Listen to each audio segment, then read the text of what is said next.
Bonjour, la vidéo d'aujourd'hui est consacrée aux notions d'acide fort et d'acide faible. Un acide faible, qu'est-ce que c'est? Je vais l'expliquer, mais on rencontre dans l'exercice numéro 7 l'acide éthanoïque, qui est un acide faible.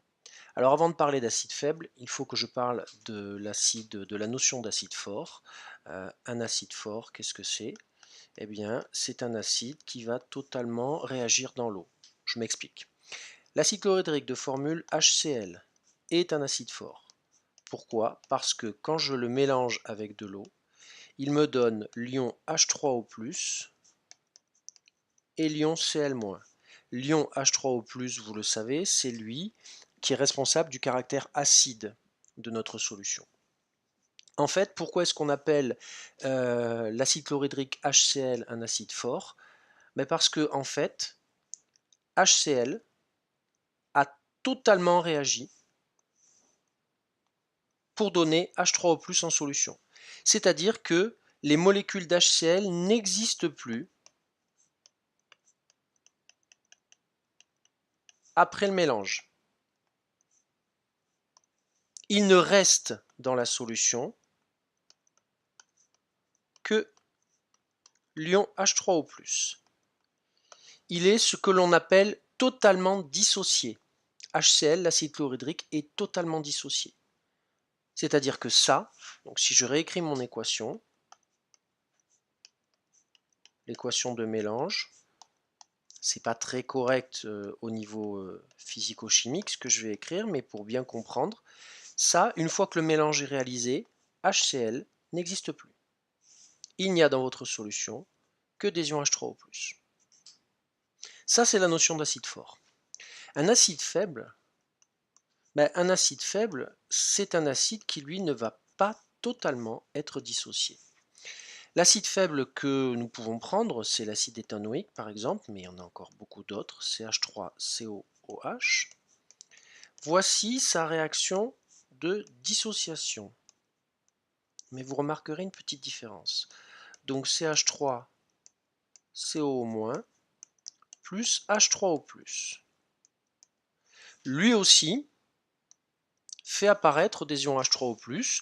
Donc s'il y a des ions H3O+ qui apparaissent, ça reste une solution acide dont on peut mesurer et calculer le pH. Mais à la différence de l'acide fort, c'est-à-dire qu'il y a apparition des ions H3O+, mais il reste, dans notre solution, il reste des molécules d'acide au départ. C'est-à-dire que dans notre bécher, par exemple, il y aura H3O+, et des molécules CH3COH qui vont coexister. À la différence de l'acide fort qui est l'acide chlorhydrique, c'est-à-dire que dans notre mélange, ici, il n'existe plus de HCl. Tout a été dissocié et tout est sous la forme H3O+. C'est pour ça que je l'ai barré ici. Alors que dans notre mélange, dans le cas d'un acide faible, eh bien, il y a à la fois H3O+, je le répète, qui est la preuve que nous avons une solution acide, mais il reste des molécules CH3COH qui n'ont pas réagi, qui ne se sont pas dissociées. Et c'est d'ailleurs pour ça que ici il y a une double flèche. La double flèche signifie que la réaction n'est pas totale. Et si la réaction n'est pas totale, eh bien c'est un acide faible.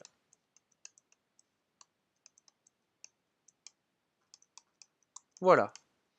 Alors, c'est pas une notion que vous aurez vraiment à expliquer, c'est quelque chose qui est un peu survolé dans votre programme, mais il me semblait intéressant d'en parler. Voilà. Donc je le répète, un acide fort, c'est un acide qui va totalement réagir avec l'eau. L'acide de départ, par exemple l'acide chlorhydrique, n'existe plus sous cette forme. Il a été totalement dissocié en H3O+ et Cl-, mais totalement. HCl n'existe plus, alors que, au contraire, un acide faible, eh bien, il n'est pas totalement dissocié. La réaction n'est pas totale et coexiste dans notre bécher ou dans notre solution coexistent, ça c'est vraiment mal fait, hein. Voilà, on va faire le malin, mais voilà, coexistent dans notre solution H3O+, et CH3COH. La réaction n'est pas totale, l'acide ne s'est pas totalement dissocié, on le qualifie d'acide faible.